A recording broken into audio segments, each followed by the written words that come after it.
The coffee tasted like someone had liquefied a maintenance panel and added regret. Adrian Volt held the cup at arm's length, squinting at the brackish liquid as if visual inspection might reveal what crime against beverages had been committed. The Meridian's Echo had been in transit for 3 days, and somehow the synthetic blend had gotten progressively worse, which he hadn't thought possible given its starting point. "I'm fairly certain this violates the Geneva Convention," he muttered to no one in particular, though the ship's galley contained approximately 7 other crew members who'd learned to ignore him. The overhead speakers crackled with the particular static that meant someone important was about to speak, which usually meant Adrian should have been somewhere else 5 minutes ago.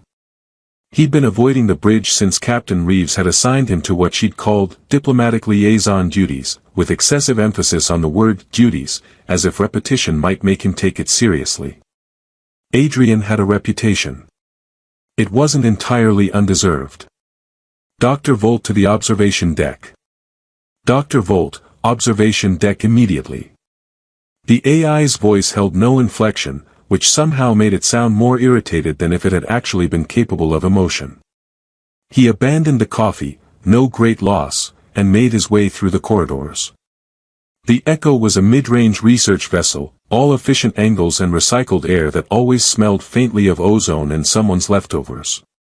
Not glamorous, but it kept the universe outside and the atmosphere inside, which Adrian considered the baseline for acceptable spacecraft.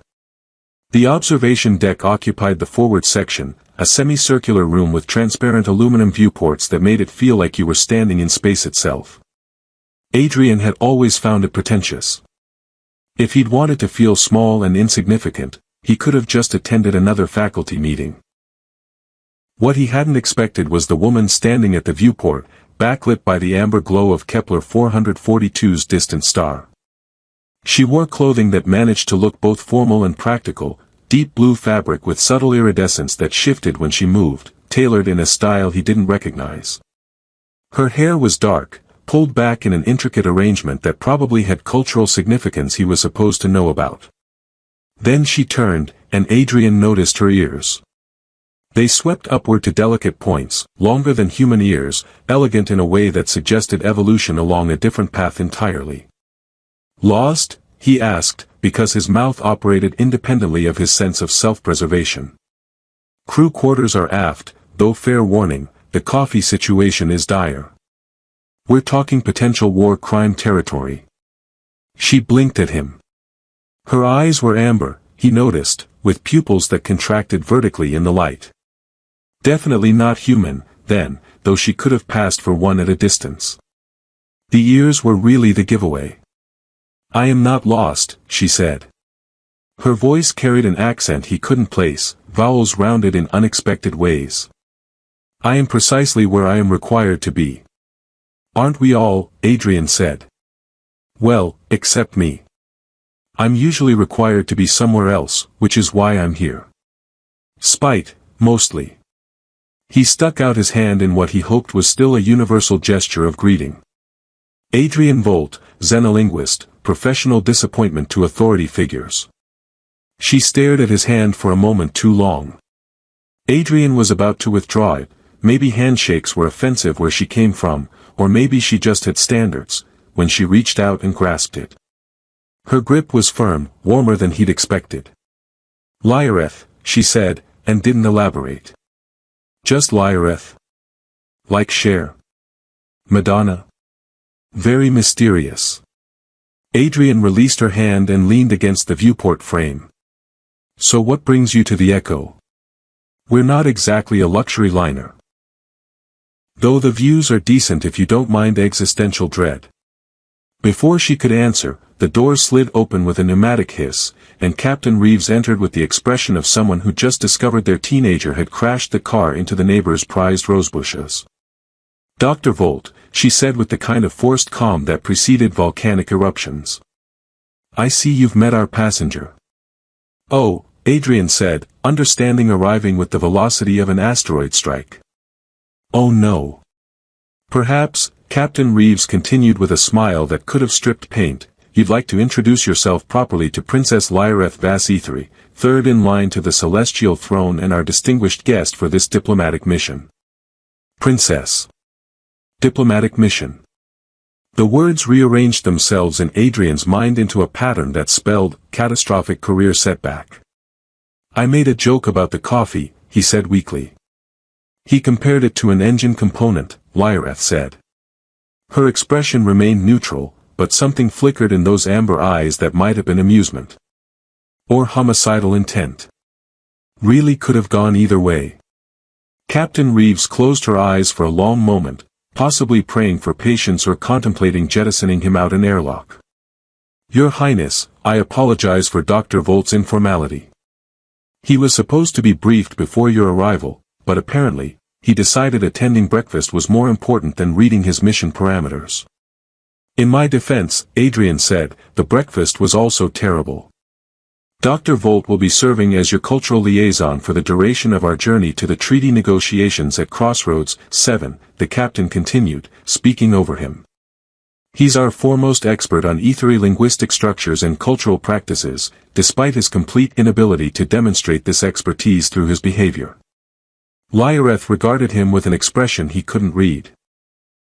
The ethery were famous for their inscrutability, their formal diplomatic protocols that made human bureaucracy look like casual Friday. He'd spent 2 years studying their culture, their elaborate system of honorifics, their philosophy of resonant stillness. And he'd just offered a handshake and insulted the beverages to royalty. I see, Lyreth said finally. And how long will we be traveling together?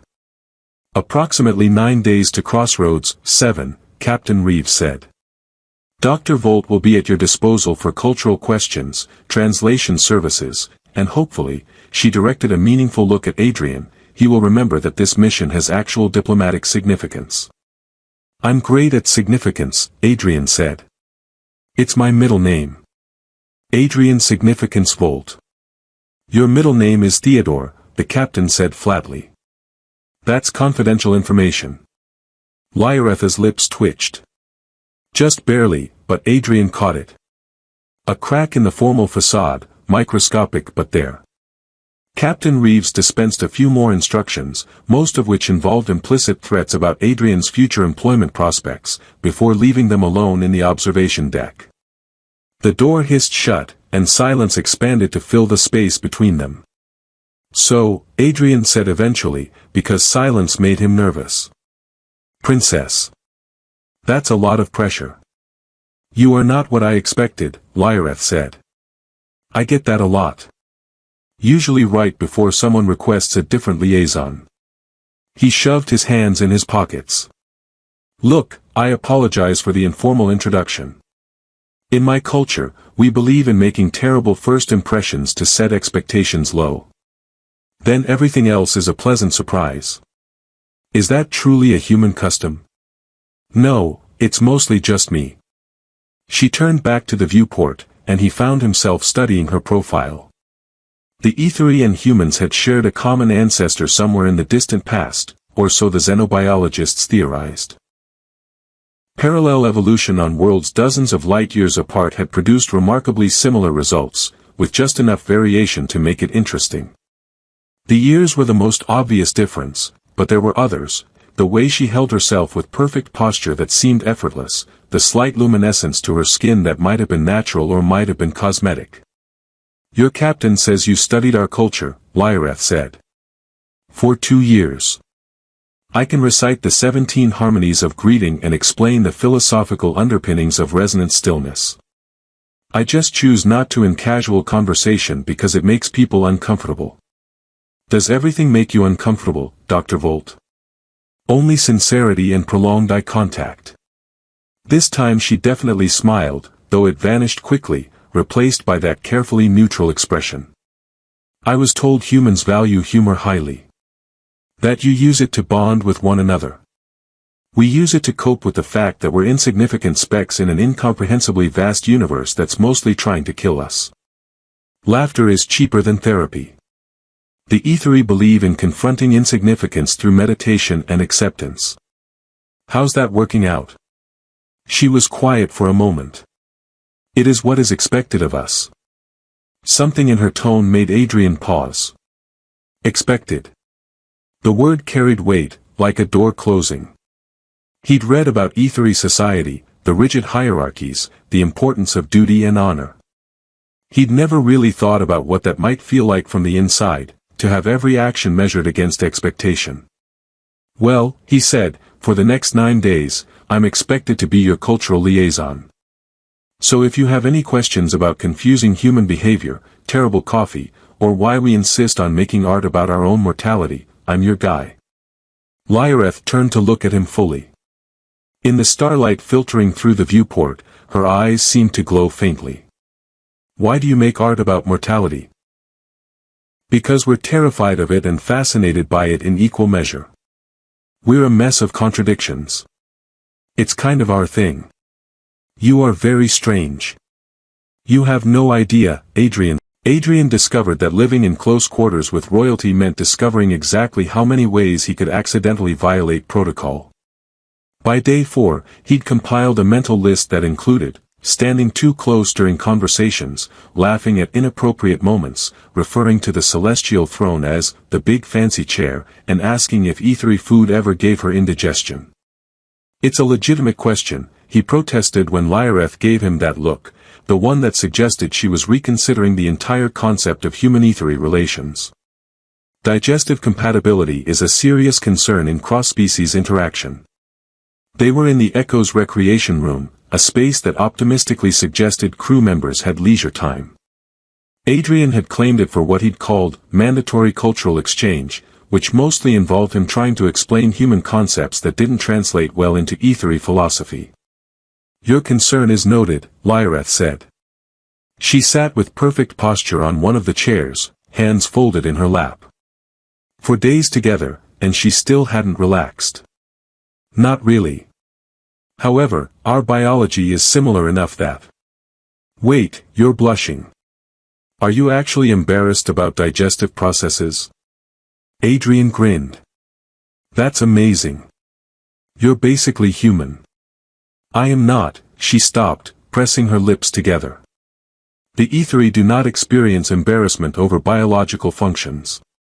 We have achieved philosophical equilibrium with our physical forms. Right, and I'm the Emperor of Jupiter. Your ears just turned purple. She touched one pointed ear reflexively, then seemed annoyed with herself for the reaction. They are sensitive to temperature fluctuations. Sure. Very convenient temperature fluctuation happening exactly when we discussed intestinal gas. Dr. Volt. Adrian. We've been trapped on this ship together for 4 days. I think we can drop the formality. He pulled up a holographic interface, fingers dancing through projected menus. Besides, I want to show you something that'll make you forget all about my terrible manners. I doubt that's possible. Harsh but fair. He found what he was looking for and initiated the playback. Sound filled the room, a saxophone, smooth and mournful, backed by a walking bass line that seemed to pulse with something alive. This is Miles Davis. Blue in Green. Recorded about 300 years ago, still perfect. Lyareth's expression shifted. The careful neutrality cracked as she tilted her head, listening. What is this form? Jazz. Specifically, modal jazz, but that's getting technical. The important thing is, nobody planned this. Well, they planned some of it, but mostly they're improvising. Making it up as they go. That seems chaotic. It is. That's the point. Adrian leaned back, closing his eyes as the trumpet came in. He'd listened to this album 1,000 times, usually when the universe felt too large and his place in it too small. Your people make music based on mathematical precision, right? Everything calculated to achieve perfect resonance. The harmonies of celestial alignment are composed through quantum resonance algorithms that...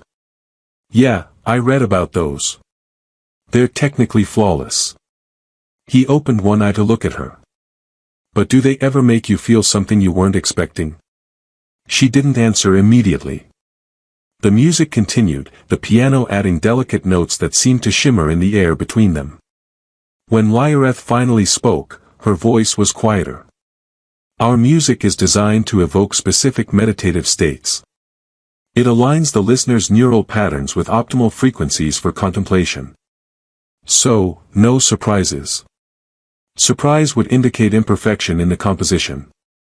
Adrian sat up, stopping the playback. Okay, I'm going to blow your mind. Ready? Imperfection is the entire point of being alive. We're all just stumbling around, improvising, hoping we hit the right notes more often than the wrong ones. That sounds exhausting. Oh, it absolutely is. But sometimes, he restarted the music. Sometimes you stumble into something beautiful that you never could have planned. That's jazz. That's also humanity in a nutshell. Lyareth listened to the entire piece without speaking. Adrian watched her face, trying to read the subtle shifts in expression. It was like trying to decode a language where he only knew half the alphabet. When the last note faded, she turned to him with an intensity that made him nervous. Play it again. They listened 3 more times. On the 3rd repetition, Adrian noticed her fingers tapping against her knee, barely perceptible, not quite on the beat, but there. When he pointed it out, she stopped immediately, clasping her hands together. Sorry, he said. Didn't mean to kill the vibe. The vibe? The mood. The feeling. Look, human language has 17 different ways to say the emotional quality of a moment, and we still need to borrow words from other languages. We're linguistically inefficient. You are certainly inefficient at explaining things. Was that a joke? Did Her Highness just make a joke? The door chimed before she could respond. Adrian called for entry, and Sentinel Kivos stepped through. The ethery guard was tall even by their standards, with the same pointed ears but a more severe bearing. His uniform was dark gray, fitted with what Adrian assumed were weapons but might have been ceremonial decorations. Hard to tell with ethery military fashion.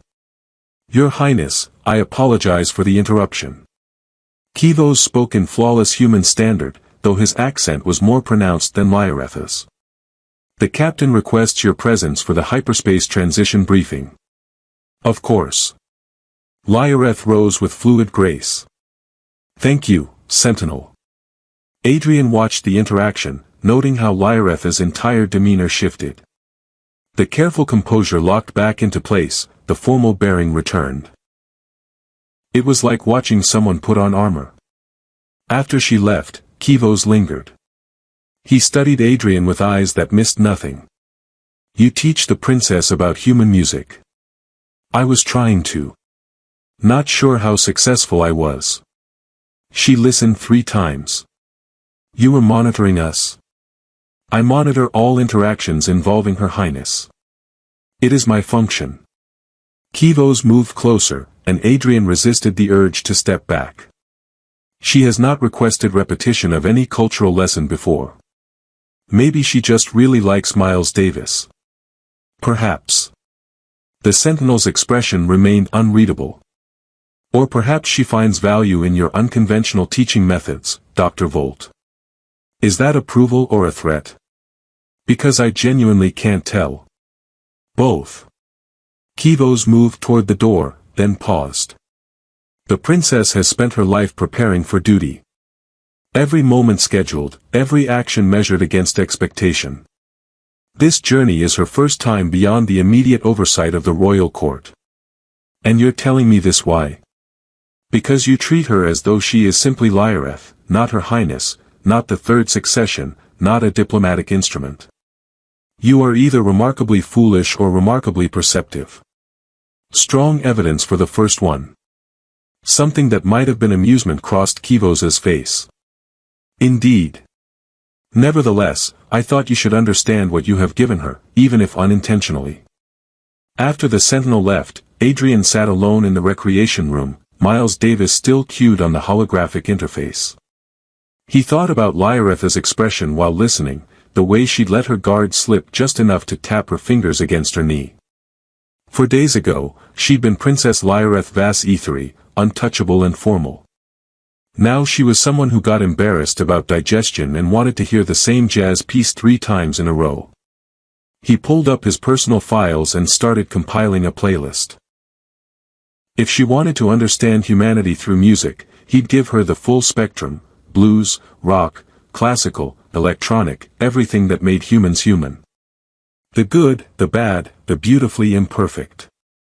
The echo hummed around him, engines cycling down in preparation for the hyperspace jump. Outside the viewports, normal space hung motionless, frozen in the moment before transition.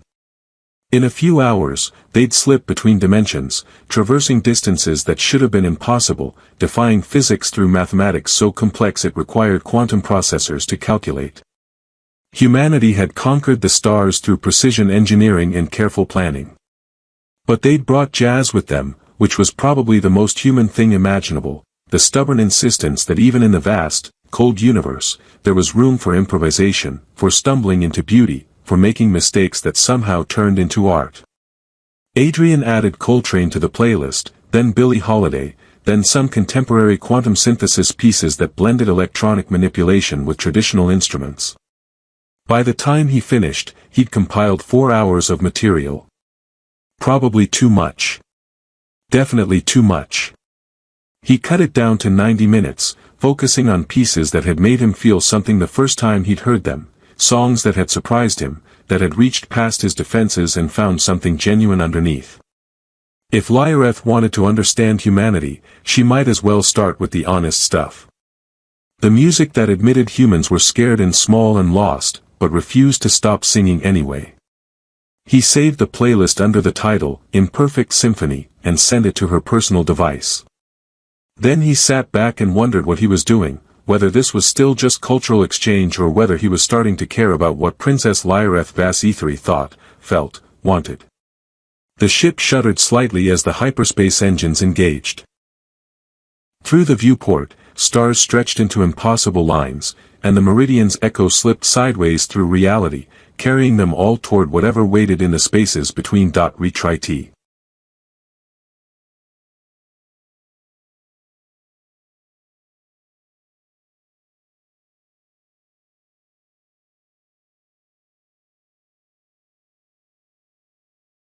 Crossroads, 7 assaulted the senses with the confidence of a station that had no concept of subtlety. Adrian stepped through the docking tube into a main concourse where at least 9 different atmospheric processors competed for dominance, creating microclimates that shifted every few meters. The air tasted like ozone mixed with something floral he couldn't identify, and the ambient sound was a cacophony of languages, some spoken, some clicked, and at least one that seemed to be purely phenomenal if the translation implant in his ear could be trusted. "This is where diplomacy happens?" Lyareth asked beside him. She'd changed into formal attire, deep purple robes with silver threading that caught the light from bioluminescent panels overhead. Her hair was arranged in an elaborate style that probably took an hour and had cultural significance he'd need a textbook to decode.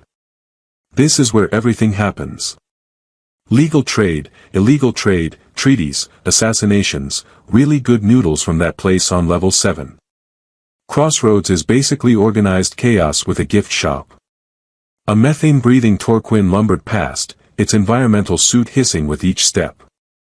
2 human merchants argued over the price of crystallized time, actual fragments of temporal anomalies, packaged and sold to collectors with more money than sense.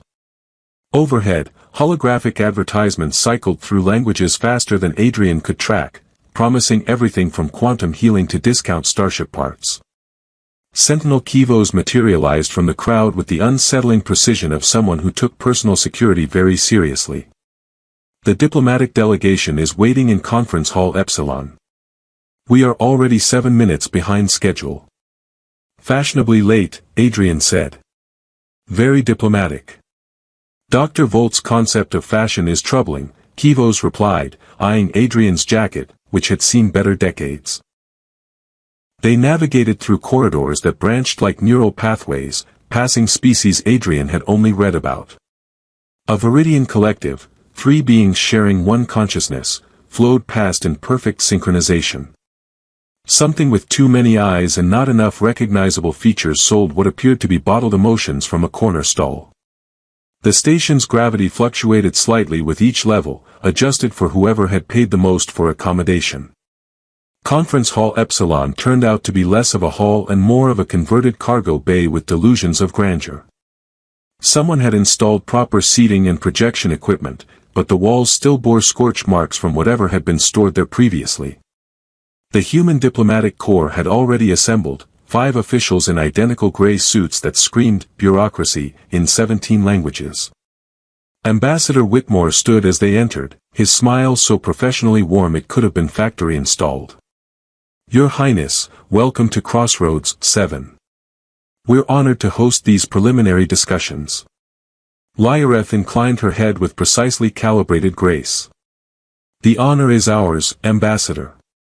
The Aetheri Empire values this opportunity for cultural exchange. Adrian took his position slightly behind and to Lyareth's left, the formal stance for cultural liaisons, according to the mission brief he'd actually read this time. The negotiations began with all the excitement of watching paint dry in zero gravity. Treaties, clauses, subsections about subsections.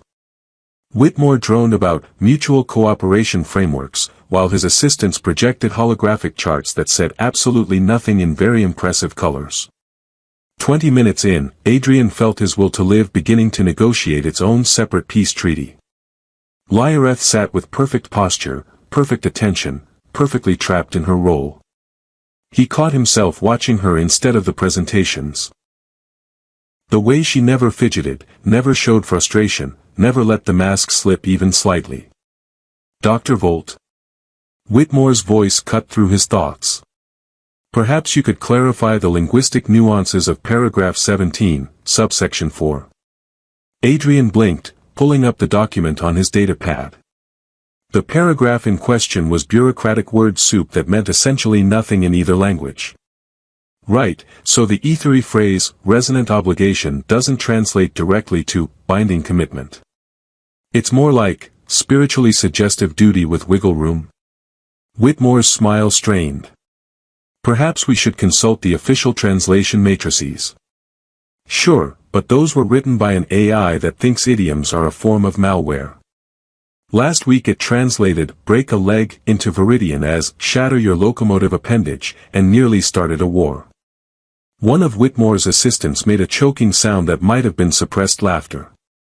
The ambassador's expression suggested he was reconsidering the entire concept of cultural liaisons. Dr. Volt raises a valid concern, Lyareth said smoothly. The automated translation systems often miss contextual subtleties. Perhaps we should review these sections with human oversight. She'd just thrown him a diplomatic life preserver while making it sound like policy. Adrian caught the briefest flicker of something in her eyes, amusement, maybe, or acknowledgement of shared suffering. The meeting dragged on for another hour. Adrian contributed where necessary, mostly by explaining why certain human phrases would sound either insulting or ridiculous in Aetheri formal speech. By the time Whitmore declared a recess, Adrian's brain felt like it had been replaced with administrative paperwork. That was excruciating, he muttered to Lyareth as they exited into the corridor. That was diplomacy. Same thing. Kivos fell into step behind them, scanning the crowd with professional paranoia. Her Highness has a scheduled reception in 2 hours. Until then, you are free to. The explosion came from somewhere above them. The station shuddered, gravity fluctuating wildly for 3 seconds that felt like 3 years. Emergency klaxons shrieked to life, and the crowd transformed from orderly chaos into pure panic. Adrian grabbed Lyareth's arm on instinct. Move! They ran against the tide of fleeing civilians. Kivos appeared on Lyareth's other side, one hand on what was definitely a weapon now.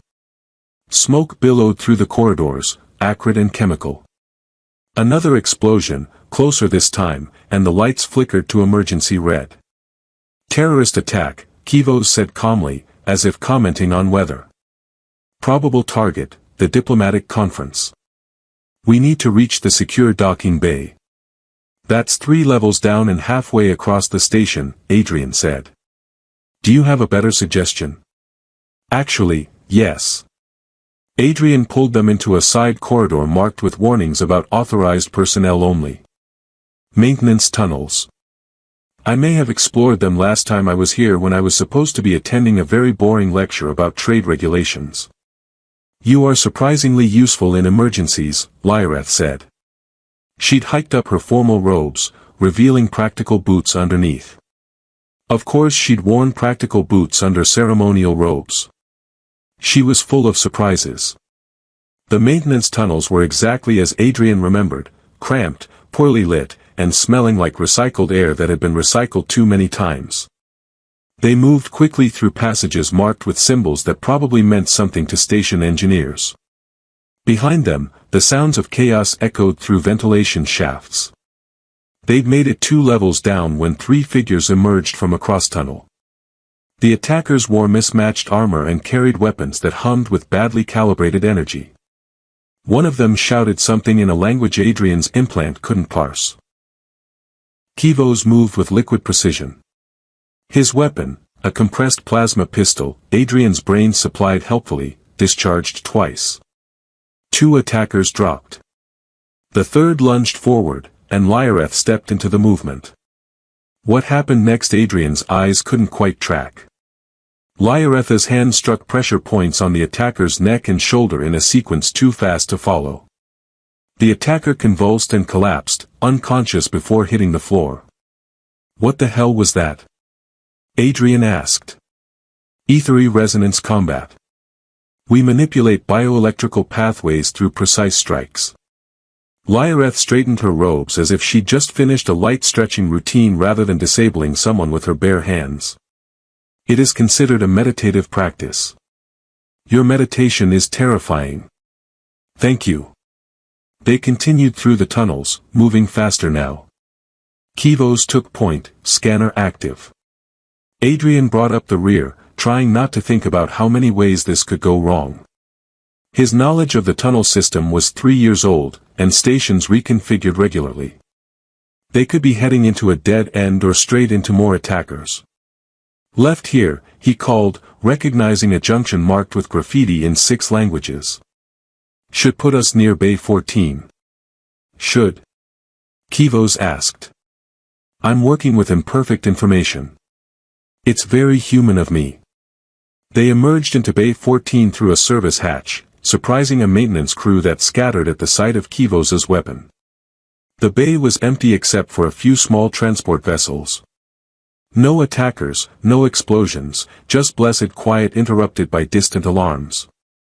We should secure transport back to the Echo, Kivos said. The conference, Lyreth began, is compromised. Captain Reeves will evacuate the delegation. Our priority is your safety, Your Highness. They found an automated shuttle that Adrian managed to hotwire, another skill from his misspent youth that occasionally proved useful. The shuttle's AI protested the unauthorized access, but Kivos convinced it to cooperate through what Adrian suspected was military-grade hacking protocols. As the shuttle lifted off and began navigating toward where the Echo was docked, Adrian finally let himself breathe. Lyreth sat across from him, still perfectly composed despite having just fought through a terrorist attack in formal robes. You're not even shaking, he said. I am trained to maintain composure in crisis situations. Right. Royal training. Must be comprehensive.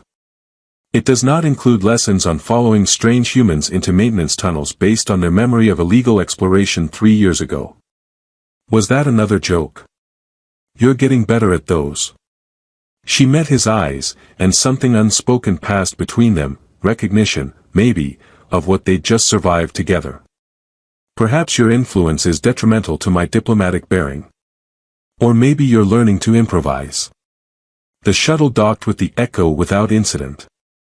Captain Reeves met them at the airlock, relief visible on her face for approximately 3 seconds before professionalism reasserted control. Her Highness is unharmed. Good. Dr. Volt, you managed not to get anyone killed. I'm shocked. Debriefing in 1 hour. After she left, Lyreth turned to Adrian. They stood in the corridor outside their quarters, the adrenaline fading, leaving behind the reality of what had almost happened. Thank you, she said quietly. For knowing the way through the tunnels. Thank you for the terrifying martial arts display. We make a decent team for people who shouldn't work together. Yes, she said. We do. She disappeared into her quarters, leaving Adrian alone with the station's recycled air and the uncomfortable realization that somewhere between conference halls and maintenance tunnels, the careful professional distance they'd maintained had collapsed entirely. He was in trouble. The kind of trouble that didn't involve explosions or terrorists, but was probably more dangerous.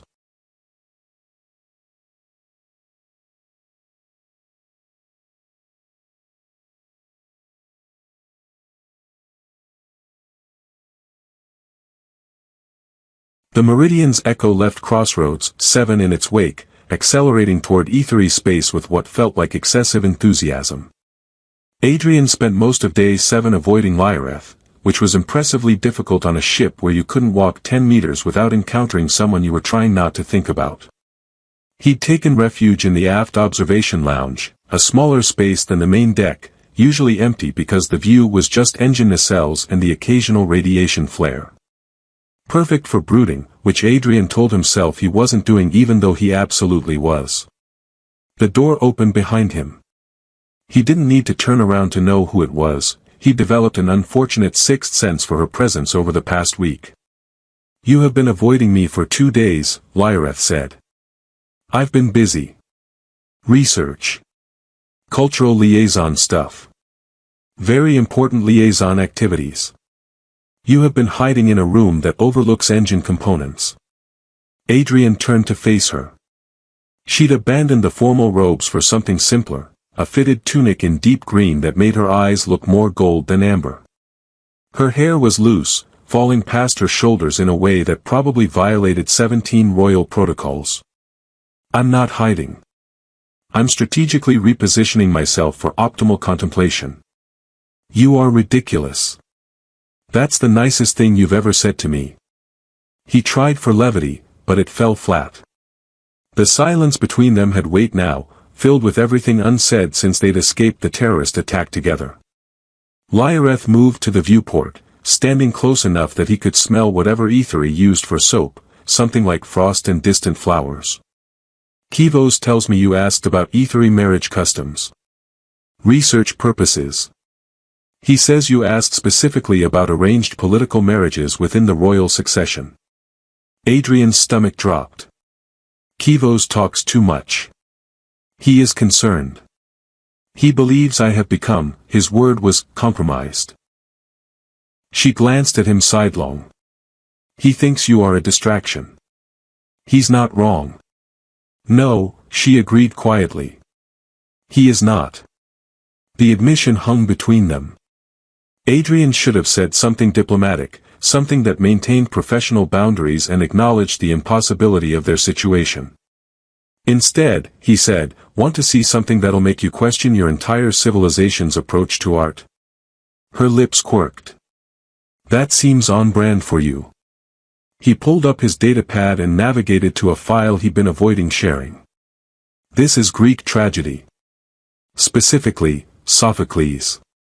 Oedipus Rex. I'm going to summarize because the full text would take hours, but the basic plot is, guy tries to avoid his fate, does everything right, still ends up fulfilling a terrible prophecy because fate is predetermined and also kind of sadistic. This is entertainment. It's catharsis. The idea is you watch horrible things happen to someone else and it purges your own fear and pity. Aristotle had a whole theory about it. That sounds psychologically damaging. Oh, it absolutely is. But humans are obsessed with tragedy. We write about it, watch it, pay money to feel terrible about fictional people. He scrolled through his notes. Your people don't have anything like this, right? No art about inevitable doom. The ethery believe in the harmonic path, that through proper contemplation and aligned action, one achieves optimal outcomes. Art that depicts failure would encourage energetic dissonance. So nobody ever writes stories about people who try their best and still lose. Why would we? She seemed genuinely baffled. What purpose does it serve? It reminds us we're not alone in failing.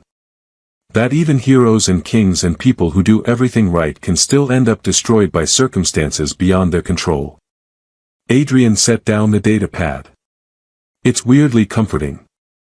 Makes our own disasters feel less personal. Lyareth was quiet for a long moment. You think I am heading toward tragedy? I think you're stuck between duty and something else, and I'm making it worse by being here. You are. She turned to face him fully.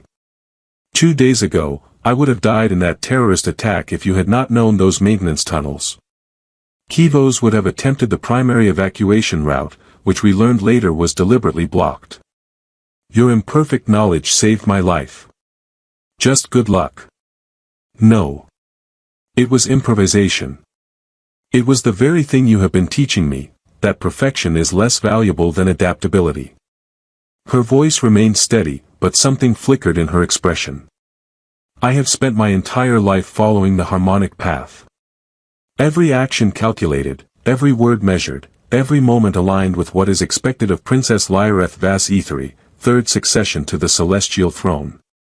That sounds exhausting. It is all I know. She moved closer, and Adrian's heart did something complicated. When we return to Etheri space in 3 days, I will be formally betrothed to Lord Tavanese of the Second House. It is politically advantageous. Our union strengthens alliances between the coastal provinces and the central territories. It has been planned since I was 14. Do you love him? I have met him twice. He is perfectly adequate. She said it without inflection, as if discussing a treaty clause. Love is not a requirement for royal marriage. Mutual respect and political stability are what matter. That's the saddest thing I've ever heard, and I literally just told you about Greek tragedy. Is it sad? Or is it simply the price of duty? Lyareth looked out at the engine nacelles, her reflection ghostly in the viewport. I was raised to understand that personal desire is secondary to the needs of the empire.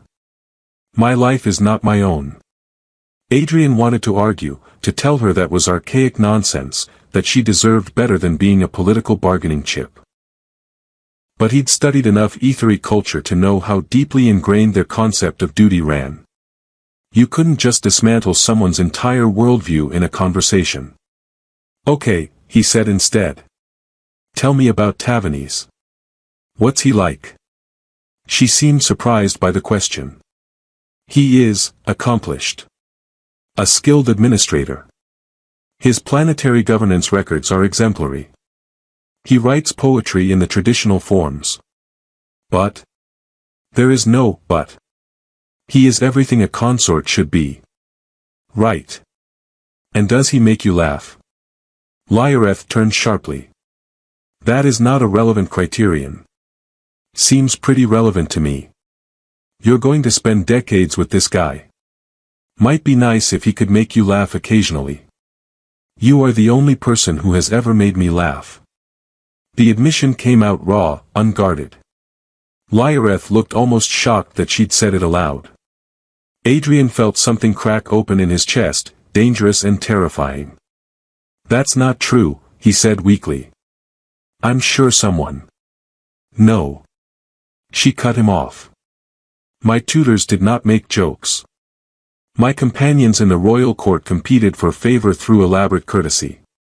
Kivos is loyal but not humorous. My parents are devoted to duty above all else. She wrapped her arms around herself, a gesture so unroyal it hurt to watch.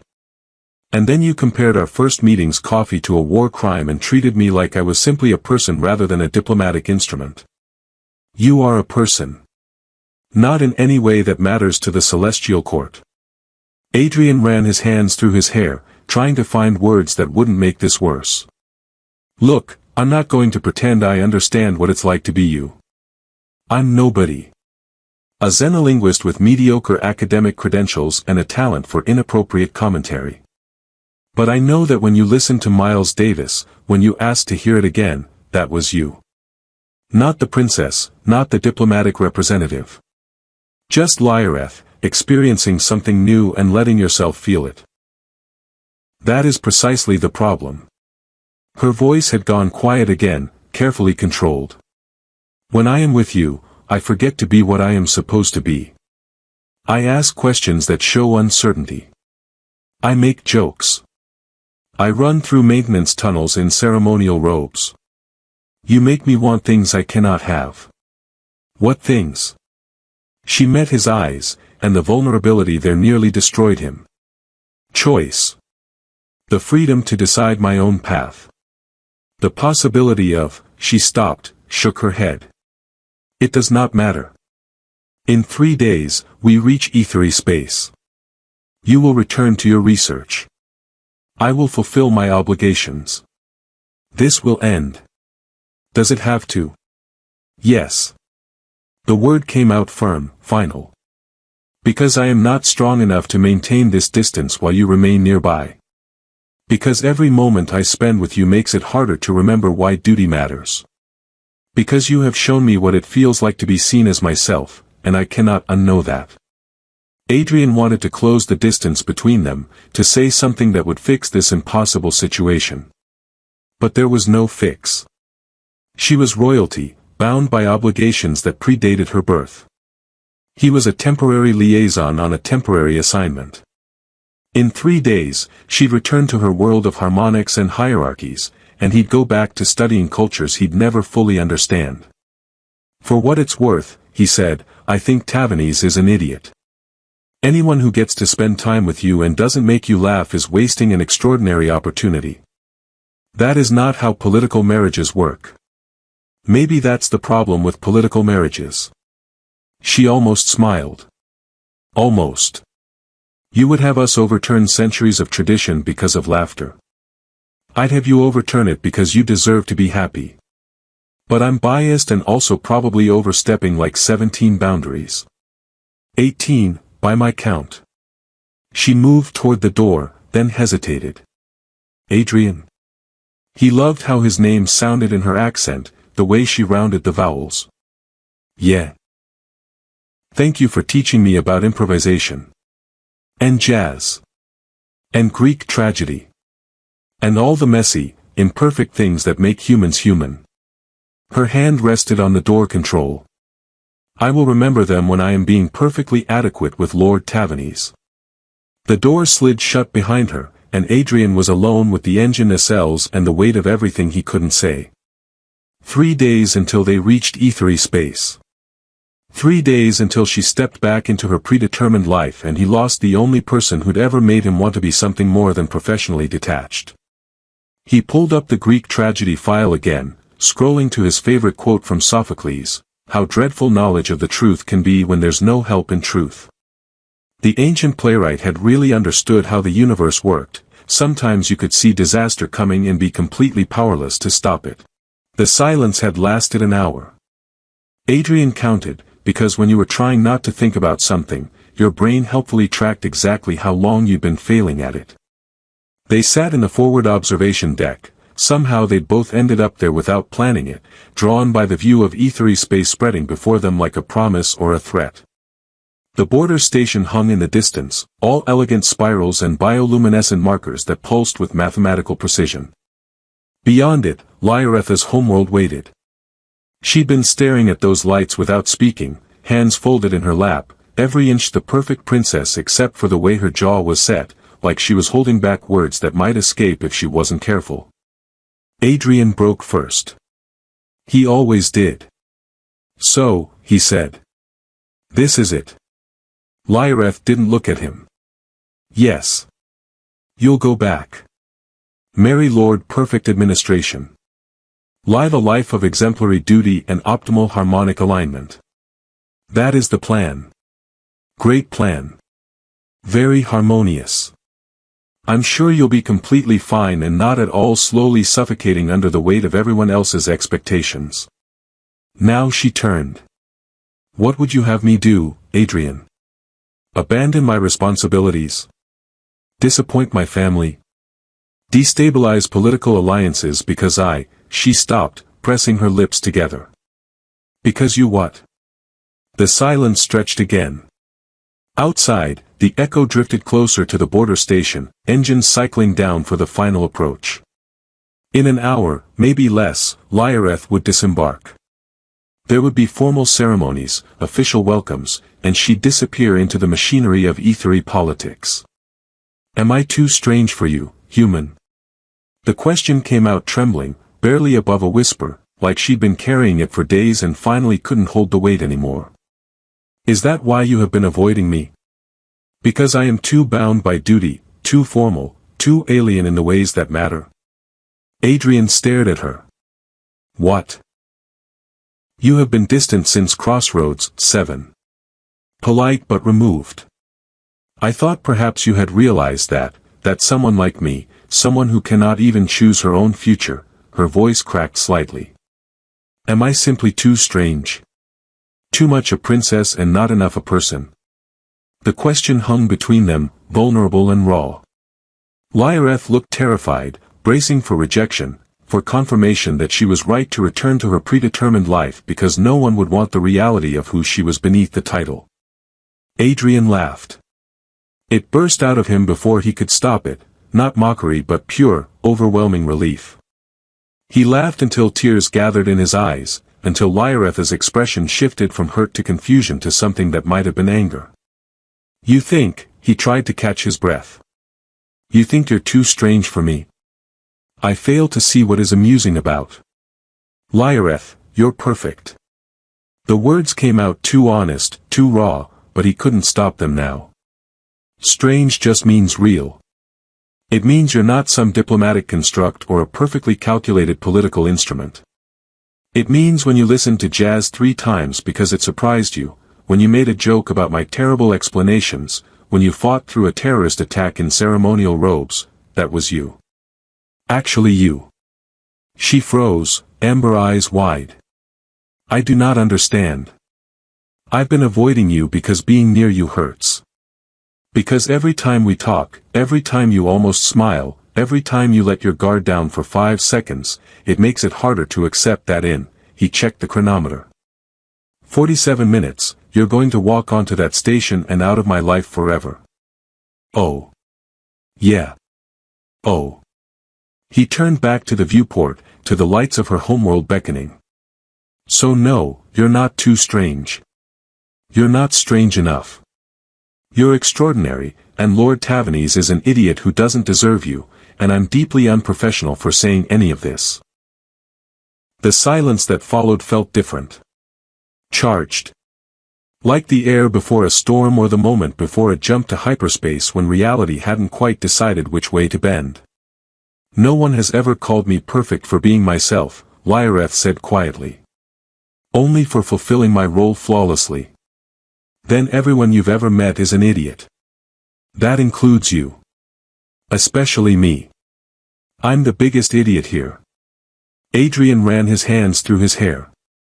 I fell for someone I can't have who lives in a society where duty matters more than desire. That's textbook stupidity. She seemed to struggle with the words. You fell. That's the human idiom, yeah. I fell. I'm falling. Present continuous tense. He forced himself to look at her. I know it doesn't change anything. You have obligations. I have a life researching cultures from a distance. But you asked if you were too strange, and I needed you to know, you're perfect. Strange just means real, and real is better than any amount of harmonic perfection. Lyareth stood abruptly. For a moment, Adrian thought she'd leave, that he'd finally pushed too far. Instead, she moved to stand directly in front of him, close enough that he could see the faint pattern in her irises, the way her pointed ears trembled slightly. I do not want to marry Lord Tavanese, she said. I do not want to return to a life where every moment is predetermined. I do not want to spend decades achieving optimal outcomes while forgetting what it feels like to laugh. Lyareth. I want choice. I want the freedom to make mistakes. She took a shaky breath. I want to know what happens if we do not accept that this ends in 46 minutes. Adrian's heart did something complicated and possibly dangerous. That sounds like improvisation. You taught me well. Your family won't approve. The celestial court will lose their minds. There will be political consequences and diplomatic incidents and probably strongly worded letters in 17 languages. Yes. She reached out, hesitant, and touched his hand. Her fingers were warm, trembling slightly. But perhaps some things are worth the dissonance. You're sure? Because once I, he struggled to find words. I don't do anything halfway. If we try this, if you choose this, I'm all in. Every messy, imperfect, complicated bit of it. I have spent my life being perfect. I would like to try messy. He pulled her close, and she came willingly, melting against him like she'd been waiting for permission. Her forehead rested against his shoulder, and he felt her breathe out, long, shaky, like she'd been holding it for years. This is a terrible plan, Adrian murmured into her hair. The worst. Your bodyguard is going to kill me. Kivos will understand. Eventually. After he threatens you extensively. Your parents will hate me. Almost certainly. She pulled back to look at him. But I will negotiate. I will propose new treaty terms, extended cultural exchange programs, joint research initiatives, human liaisons embedded in ethery diplomatic corps. I will make this work. That's very optimistic for someone who just learned about Greek tragedy. Perhaps I prefer a different genre. One with improvisation and unexpected endings. The ship's comm system crackled to life. Captain Reeves' voice filled the observation deck. All personnel, we are beginning docking procedures with Ethery Border Station Luminous Gate. Princess Lyareth, your welcome delegation is standing by. Lyareth straightened, composure sliding back into place with practiced ease. But she kept hold of Adrian's hand, fingers laced through his, a small rebellion that probably violated 12 protocols. Come with me, she said. To the docking bay. I want them to see us together. That's going to cause a diplomatic incident. I am third in line to the celestial throne. I believe I am entitled to at least one diplomatic incident. They walked through the corridors together, hand in hand, past crew members who tried not to stare. Kivos waited at the docking bay, took one look at their joined hands, and sighed with the weariness of someone whose job had just become infinitely more complicated. Your Highness, he said. This is inadvisable. Your objection is noted, Sentinel. They will not understand. Then I will teach them. Lyareth squeezed Adrian's hand. Someone recently showed me the value of making people uncomfortable in pursuit of truth. I'm a terrible influence, Adrian said. The absolute worst, she agreed, and smiled, genuine, unguarded, real. The airlock cycled open to reveal the ethery delegation, formal robes, ceremonial positions, faces arranged in perfect diplomatic neutrality. They took in Lyareth's appearance, slightly rumpled, hand clasped with a human's, and their neutrality cracked ever so slightly. Lyareth stepped forward, pulling Adrian with her. I return with revised proposals for the Cultural Exchange Treaty, she announced in flawless diplomatic ethery. The first proposal, I request an extended liaison position for Dr. Adrian Volt, who will serve as my personal advisor on human cultural integration. The second, I am postponing my betrothal to Lord Tavanese to explore alternative political alignments that better serve the Empire's long-term interests. The silence was magnificent. Adrian had never heard diplomats so collectively speechless. Your Highness, one of them finally managed. This is highly irregular. Yes, Lyareth said. I believe that is the point. She turned to Adrian, and the look in her eyes was part terror, part exhilaration, the expression of someone stepping off a cliff and hoping improvisation would keep them aloft. Still all in? She asked quietly. Every messy bit, he confirmed. Good. She faced her delegation again, chin lifted in royal defiance. Shall we begin negotiations? I believe we have much to discuss regarding the future of human ethery relations. As they walked into the station together, toward whatever consequences and complications awaited, Adrian found himself thinking about jazz, about how the best music came from not knowing exactly where you'd end up, about trusting your instincts and your partner and the moment itself. They'd stumbled into something neither of them had planned. It was imperfect, uncertain, and probably going to cause interstellar headaches for years to come. It was also, Adrian thought as Lyaretha's hand tightened in his, absolutely perfect. Strange just meant real, after all. And real, messy, complicated, improvised real, was worth every diplomatic incident they were about to cause.